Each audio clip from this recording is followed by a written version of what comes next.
Okay, so I'll tell you when to start. Let me just set up everything. Okay, YouTube is on now. So I will go on and press the recording. Okay.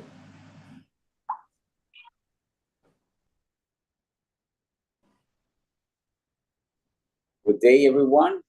We are here to start our presentation on basics of nutrition. So I will start with a prayer so we can ask the Holy Spirit to be with us. Heavenly Father, thank you so much for the privilege to be together alive, and that we can share this knowledge, and also that we can learn more as we want to take care of our bodies in the proper way. Help us to fulfill Isaiah 1:18.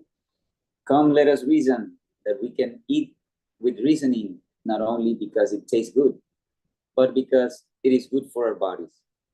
Help us to teach our children also that they can face every temptation with power. In Jesus' name we pray.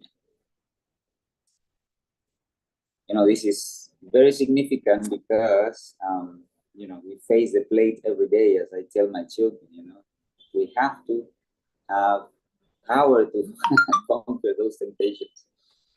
Okay, so I will start sharing the screen now. Let's see, let's go there. All right, let's talk about the nutrients. What are the nutrients that we eat when we have the food? We have two groups: macronutrients that involves the carbohydrate, lipids, proteins, and then we have the micronutrients, vitamins and minerals. When we read labels, we see them all, but these are the basic ones. Now, if we see them again, one of the important things about these two groups is that the carbohydrates, they are the ones that give us the energy. This group will give us energy. This group does not have energy. Sometimes people say, the old people, I give them some vitamins and minerals because that child is weak. They will not give us energy. Basically, what they do is give us availability to use the energy. That's why, even though it's not really true, it works in it. But the ones that are energy, literally, when you talk about biochemistry, it's carbohydrate, lipids, and protein, because you can burn them and they give heat. Vitamins and minerals, if you burn them, you cannot even burn them. They will not give you heat. So it's important to read our labels because we need to know what is nutrition for our food. So the lipids, fats, proteins, and carbohydrates will give us the energy that we need, the calories. That's why when you see that in the labels, you see the calories. That is coming from the lipids, carbohydrates, and proteins all together. Now, there are some errors. For example, you see sodium within the list of calorie elements.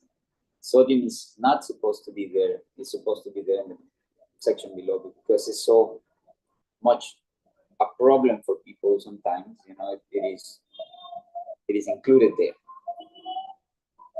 Now, if you see the fats, you see the content of all the fats, even cholesterol there. It's all the group of fats. When you see the cholesterol and when you see the fats, you need to remember that fats will give you 9 calories in 1 gram. Then you see the carbohydrates and the sugars, the dietary fiber, and all that is a group of carbohydrates. And that one, you need to remember that 1 gram will give you 4 calories. Now, for the section of protein, you have the same 4 calories in 1 gram. So from this group, the one that gives you more energy is the fats. That's the reason why it's important to consider the amount of fat in our diet. And remember, ounces in diet and food, 273.3. God gives us the guideline, the amount, exactly a number, 1/10 to 1/6 of the plate for our fats. So that includes avocado, that includes peanuts, flaxseed, sesame seed, chia seed, pumpkin seeds, the nuts like almond, cashews, all of them. Don't forget, peanuts is in the group. They are fat, even though it's a peanut, bean. Pea is not only a pea, a bean is a fat content, nut, peanut. So it's the biggest bean that has fat. So you have to be careful with the amount of fat that you eat. In a person with problems with fat, liver problems, peanuts should be eliminated for a while. All right. And then remember, when we talk about cancer, the one that will feed cancers is the fats. That's the one. So it is better to eliminate the fats when you have metastasis until the person gets back into normal without metastasis and have more power to fight the cancer. That's why in the cancer treatment, it's important to eliminate all fats, all of them, including avocado, for a while, not forever, just a while. Don't feel bad if you have that situation. And then you have the vitamins and the minerals in the other section, and this is the most healing agent. Vitamins and minerals is the most healing agent. Vitamin A, vitamin D, vitamin C, calcium, anyway, all of them. So where are they digested? Carbohydrates are digested in the mouth and in the with the juices of the pancreas. What are the functions? Energy, construction, storage. We can store carbohydrate.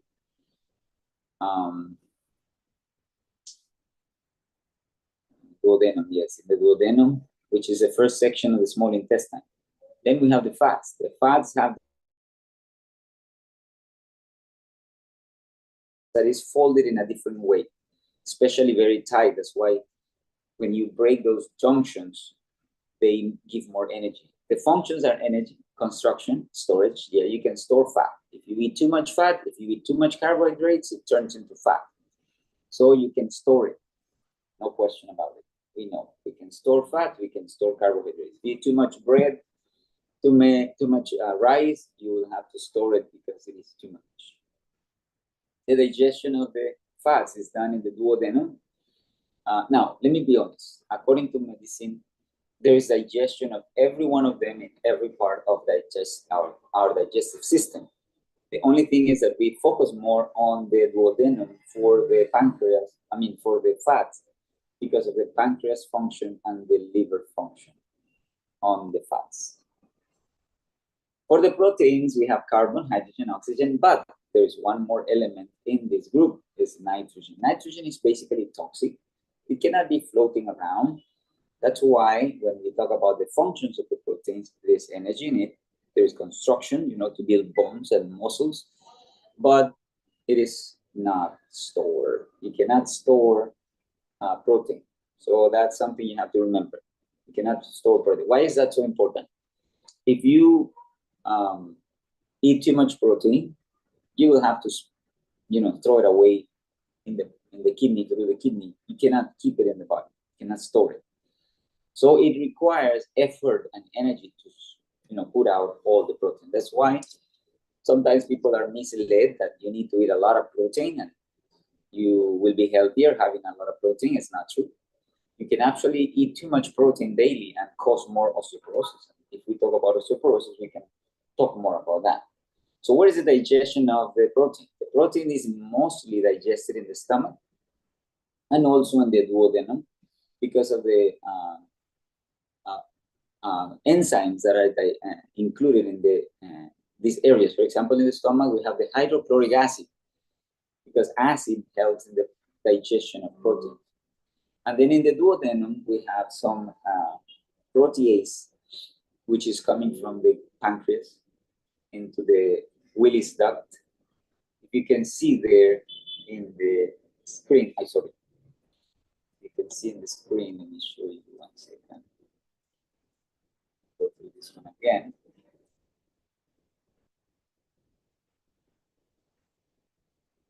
And I can show you.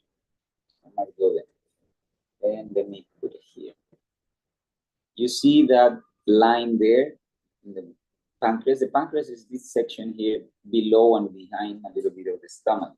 That's the pancreas. And you see a little white line there. That's the Willis duct. And when the juice is secreted, it goes into the ampulla of Boutet. That section there together with the duodenum. This is the duodenum, which is the first portion of the small intestine. Then the ampulla of Boutet will open up and squeeze at the same time. So the liquid goes into the duodenum for the digestion of the proteins and also the lipase for the fats. Now the question that comes is, what is junk food? Many people talk about the bad things about junk food, but we don't really know what is the problem in the nutrition. There are many things wrong with the junk food. As I see it, it's basically like a tool of the enemy to kill us. Let's define it so you can see. Food that has low nutritional value. That's key. Low nutritional value. So the question that comes is, what is low nutrition? Typically produced in the form of packaged snacks needing little or no preparation. You just eat it because it's ready for you to eat. Now, the other definition comes from another book. It says, the unhealthy fats tend to come from fast foods that are high in fat and low in nutrition. 2 or more fast food meals per week will not only increase obesity, but also double the risk of diabetes. So in this definition, we see that they are low in nutrition again. Okay, junk foods are low in nutrition. So we have that clear. The question that comes is, what is low nutrition? So, okay, let's talk about malnutrition. Lack of proper nutrition caused by not having enough to eat. Group number 1, cause of malnutrition. Not enough to eat. That's one cause of malnutrition. The next one, not eating enough of the right things. You may be eating a lot, but not of the right things.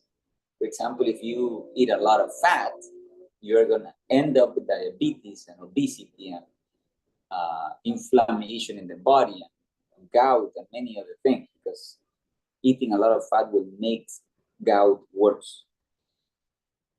And then the next group is, the third group is, or being unable to use the food that one does eat. That brings the problem of intestine problems, digestion problems, and absorption problem of nutrients. You may be eating a lot. You may be eating even of the right food, but you may not be absorbing it. So you still may be malnourished. So in this case, we bring up problems like depression and also anxiety and anger. When we eat, especially with these emotions, we will cause damage of the intestine. Therefore, we will cause malnutrition, damage of the liver, because of eating with anger, crying, with sadness, depression, and all that. So we need to make sure that our eating time is well preserved. That's why I recommend parents, do not use the eating time for punishing your children or talking about, heavy topics, for the family. It's better to leave those for another time and have a beautiful time in the meal. That's why Isaiah 58:11 says, and the Lord shall guide thee continually and satisfy thy soul in drought and make fat thy bone. And thou shalt be like a water garden, like a spring of water, whose waters fail not. Okay, back to the definition of junk food so we can guide our minds better. It says, generally refers to food that contributes lots of calories. Okay, now, if you remember from the beginning, the basic knowledge that calories come from carbohydrates, fats or lipids, and proteins, because those are the macromolecules, remember? Okay, now feed that knowledge with this portion of the definition, lots of calories. So that means junk food has a lot of carbohydrates, has a lot of fat or oils and whatever, and then you have a lot of protein. If that is in the food, it may be a junk food. What it is that makes it even more as defined, low nutrition. Now, another thing that brings into the junk food is this. One problem with junk food is because it tastes good, really tasty, but what happens? Low in satiation value, satiety. You don't feel satisfied. That is, tend to feel as full when they eat them, which can lead to overeating. Another problem is that junk food tends to replace other more nutritious food. Children especially will prefer to eat something in the junk food instead of eating an apple or a carrot or broccoli and cauliflower, because it is tastier, it is too strong. That's why in my home, I made it a law and I recommended to parents, you cannot fight a battle like that. You cannot be giving money to your children to buy this food, junk food, and give them the option of choosing what to eat and what not to eat. God is clear in his message. We should never allow our children to choose articles of food. We are the ones who know, we have the knowledge, or we should have the knowledge, and how to treat our bodies in the best way so we can select the food that they should eat. And in my home, that's how I did it. I never allowed my children to choose articles of food. They only were allowed to ask in my house, can I have more? And then I will test their, I will touch their bellies. I will see how much they were eating. And then I will tell them, okay, you can have more of this or that, depending on, I am controlling what they eat. So my children grew up like that. They are already big, so they have the knowledge and all that. But when they were small, that's how I trained them. Because it's clear that says there, God considered it as sin when we allow our children to murmur for the food that he has given us. Anyway, we are not talking about parenting today, but that's also important. Now, I explain the energy issue like this. When you have a car, you may have a gas tank that you said, oh, I need another tank because it's not enough. I don't have enough energy. I need to run far. Okay, let's say that you make that thing. You make another second tank and you hook it together. You make a third one. You say, no, that's not enough. I have another one. So you go on and on. Imagine that like fat. You become fatter and fatter and fatter and fatter. Fat is a lot of energy. And you store it. And you get really big. Fine. But this is the point. You can have a lot of energy. Like people may say, oh, I have a lot of reserve for the future. Yeah, that may be good. But what if somebody comes tonight and steal the battery from your car? Boom. No more battery. Gone. Next day you come. Can you start the car right there if you have no battery?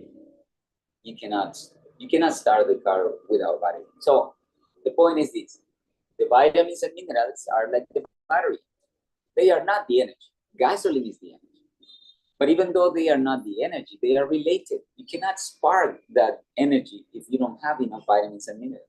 So being fat in our skin does not mean health.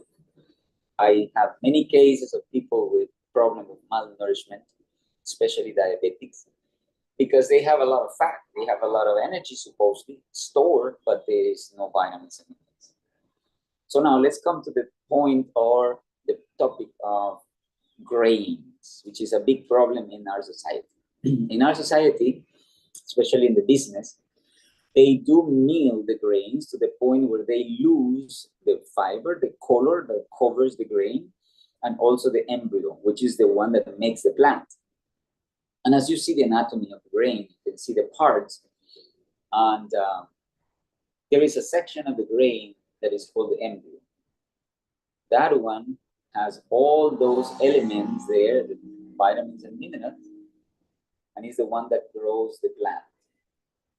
The other section of the grain, the other section of the grain is the section that has the carbohydrates. So basically, I will make it again. This is the embryo. This is the embryo. A little corner of the grain. Imagine this is a wheat kernel or maybe rice. There is a corner of the grain that has these elements that are going to be making the new plant, has the vitamins and minerals. That thing is kicked out when they do the milling. And then there is a covering of the grain, that gives the color to the grain, a little beige or a little reddish, sometimes black rice, and so on. That one is the fiber also, and it has some elements of vitamins and minerals too. That one is bleach out, kick out when you do the milling to the point that the grain becomes white, refined. There is no vitamins and minerals. It cannot grow. It doesn't have fiber and some other elements. So the center of the grain that contains the carbohydrates, the fats, and the proteins, the plant should use it for eating to grow the plant, but the vitamins and minerals are in the embryo. So when we kick out the embryo and the fiber, we are losing 20% approximately of nutrition. A grain that is whole grain will have 22% nutrition, but when it is refined, it becomes 2% in the vitamins and minerals content. So that's why it is a problem. You know, when you talk about rice, when you talk about oats, you talk about corn, polenta, you talk about many of those things, you know that it is not good. Now let's talk about the nutrition, how it is how you find it in the food.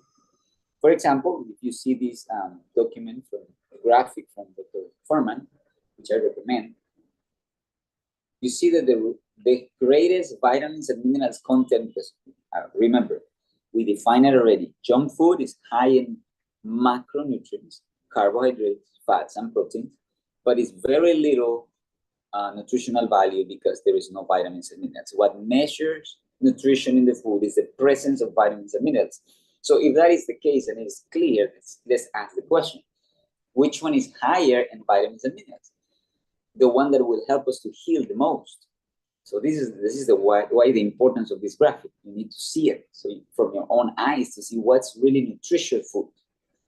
What is the food that will really give you health, will help you to heal your body. I hope you remember the Bible. Revelation 22:2. The leaves are for the healing of the nation. So let's see it now. Raw leafy green vegetables are the ones that have the highest content of vitamins and minerals. The next one is the solid green vegetables like broccoli, asparagus. Those have a 97% nutrition, and then we have a jump. Look at that jump from 97 to 50. We have non-green, non-starchy vegetables. That includes maybe like sweet peppers, cauliflowers, things like that. Those are a little less into the nutritional content. Now the next jump is 48. Beans, legumes, fresh fruit 45. We know that they don't have the highest nutrition. They are good for joy when we are healthy, but eating a lot of fruits when we are unhealthy, it's not the best. The best thing to do when we are unhealthy is more green leafy vegetables. Starchy vegetables like carrots, they are good for taste. They are not to indulge. They are good for giving taste to the vegetables, especially the green leafy vegetables, to mix it in the salad. Tomatoes or jicama, cincamas, they are the ones that will have 35% nutrition. Whole grains, 22, as I said. Raw nut seeds is 20. They are not for nutrition. They are for taste of the food. They are to eat them less sparingly. Fish has a 15% nutrition. Fatty dairy, 13. Wild meat fowls, 11. Eggs, 11. Red meat, 8. Full fatty dairy, 4. Cheese, 3. Refined grains like white rice, white, like polenta, white, the corn that is refined, not necessarily white corn, but the one that is refined, 2%, because sometimes white corn is not refined, it's still whole. It's just the color of the grain. Here in the Philippines, there's a lot of white corn that is not refined. It's just the color. Refined oil is 1 and sweets is 0. So as we see here, let me show you something very interesting. The question that comes is this. Which area of the graphic do you eat more? The one in this section or the one in this section? If you see the answer to that, you will see where is your power. Do you have healing? Are you becoming malnourished? Are you becoming more susceptible for diseases? If you eat the lower section of the graphic, you will be susceptible to sickness, thyroid, diabetes, many other things. But if you eat mostly on the top part, you will be healthier. The next thing I want you to see is this. If you see this section here,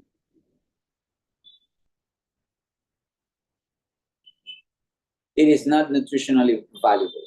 Can you see that? How come people say that the flesh diet it's very nutritious? That's not true. It doesn't have nutrition. It gives you some nutrients that you may not find when you are lacking. Yes, especially like when we talk about spirit prophecy, people they were recommended to eat some eggs because there was no vegetables whatsoever. And when you have no vegetable whatsoever, the top part is nothing. Of course, you have to supply some of the needs. And the simplest thing to do it is eating eggs. That's why it was recommended with some grape juice for some cases, but not because it was the most valuable thing. The most valuable thing in terms of nutrition is the group on the top, eating all the nutrients that God has given us. And then we know that God has explained why flesh diet makes you feel like you have energy. Not because it has good amount of energy, but because it is a stimulant. Being a stimulant makes you feel good, but it doesn't really happen. It is fake. That's why. So we need to make it clear. The diet that has the highest nutrition is the vegetarian diet, especially if you are careful not to eat refined grains like white rice, white bread, the noodles that are refined, which is very rare, difficult to find, especially here in the Philippines.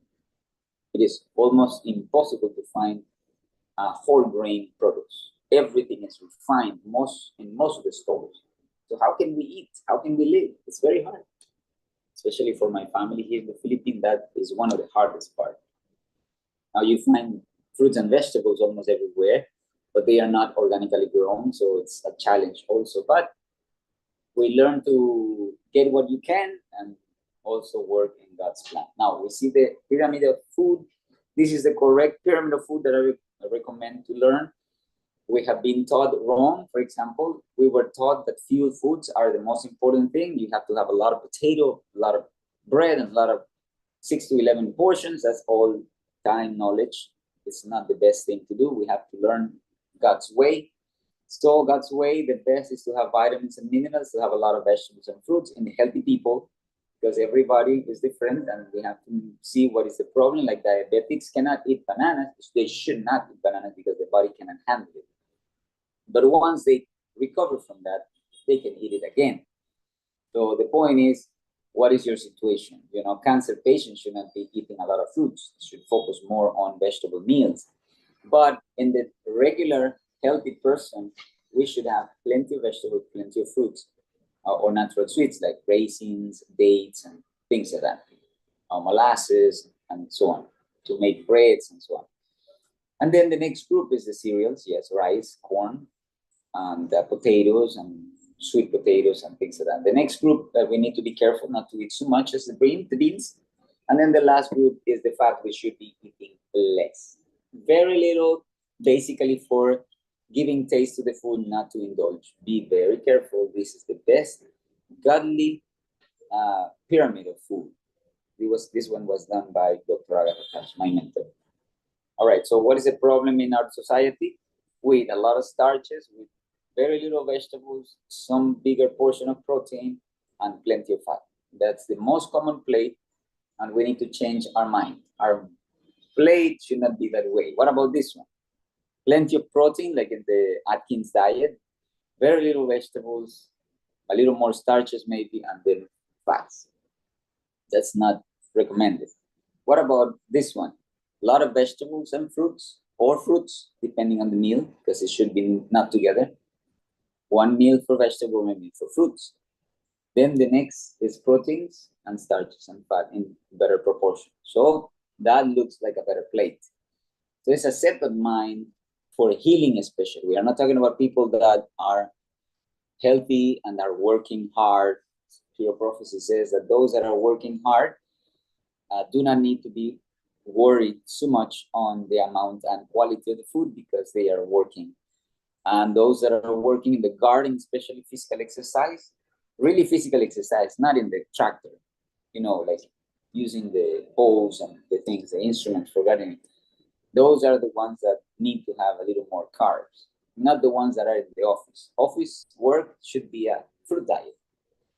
Anyway, when we talk about the content of oils in the food, it's important to remember that 14 to 16 ears of corn make 1 tablespoon of oil. Now, talking about nutrition and the content of sugar in the United States, we can see that the graphic,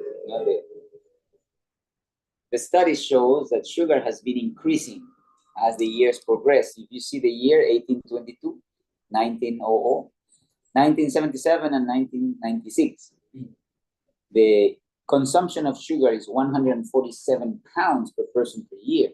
And somebody told me that is already increased to 214.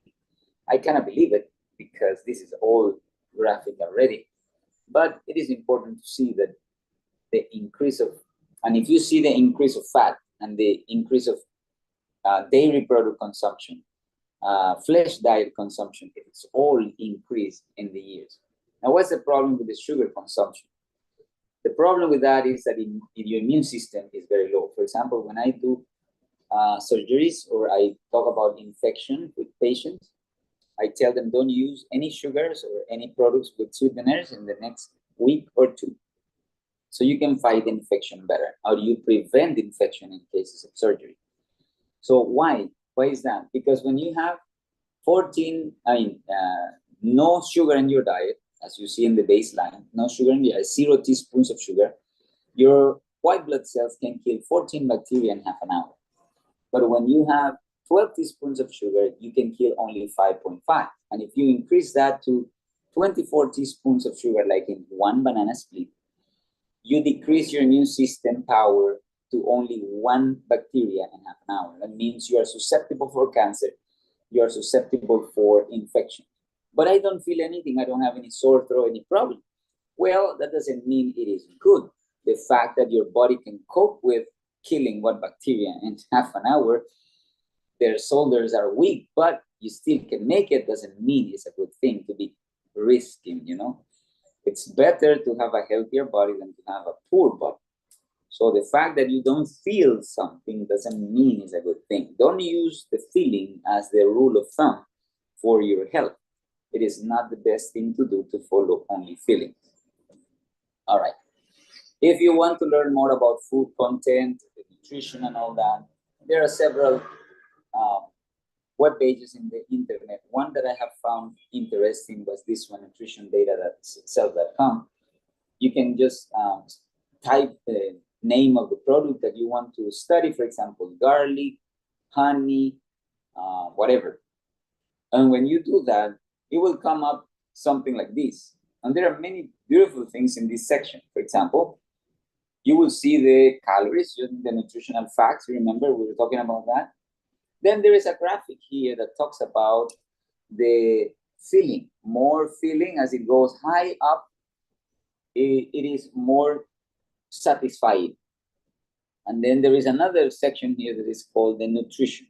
As it goes more to the right, means it is more nutritious. So if the dot is found in this section, it means it has a low satiety or a low filling. You don't feel satisfied as much, and also you don't have good nutrition. If the dot is at the top here, then you will find that that food makes you feel more satisfied and makes you have more nutrient, more power in the healing process. Then you have the other graphic that talks about the carbohydrate contents, fat contents, and protein content, caloric ratio. And then there's the next one that is more important, I guess, is the glycemic index or load, which will tell you if it behaves like sugar or not. Like, for example, honey. Honey is sweeter than sugar by 69 points. You will feel more the sweetness in the honey than in sugar. And then there is another section that is even more important for me, at least. I don't recommend honey for autoimmune diseases. Why? Honey is highly inflammatory. Can you see it there? Strongly inflammatory. 1,262 negative means it is inflammatory. So this is a very beautiful web page. You can find a lot of information. You can use it. And there is this section here in this same web page that gives you the flower arrangement of the vitamins and minerals, and then the protein quality, meaning the amino acids that you have. If you see the amino acids there, it's kind of poor, 19 only. And then you have the list of each one of them. And you can study more if you want to study more or compare. Let's compare, for example, garlic with honey. The previous one was honey. Now let's compare now. Don't think wrong. I'm not saying you have to eat a lot of garlic, like 1 cup of garlic. I'm just showing the comparison between 1 cup of honey, 1 cup of garlic, just to know that you can compare. So you can see here that the garlic has more power and strongly anti-inflammatory, strongly anti-inflammatory, 4,863. All right. Well, this is all for today, and I hope you have enjoyed learning something, and then please contact me if you need something. I will show you my contact information just in case you need it. Make sure that we can get in touch. I would love to help you and give you some advice if you need. So please take note of that and contact me so we can get in touch. Remember, my Globe number is my WhatsApp in case you need me. So I was very happy to share with you, and God bless you, and share with others.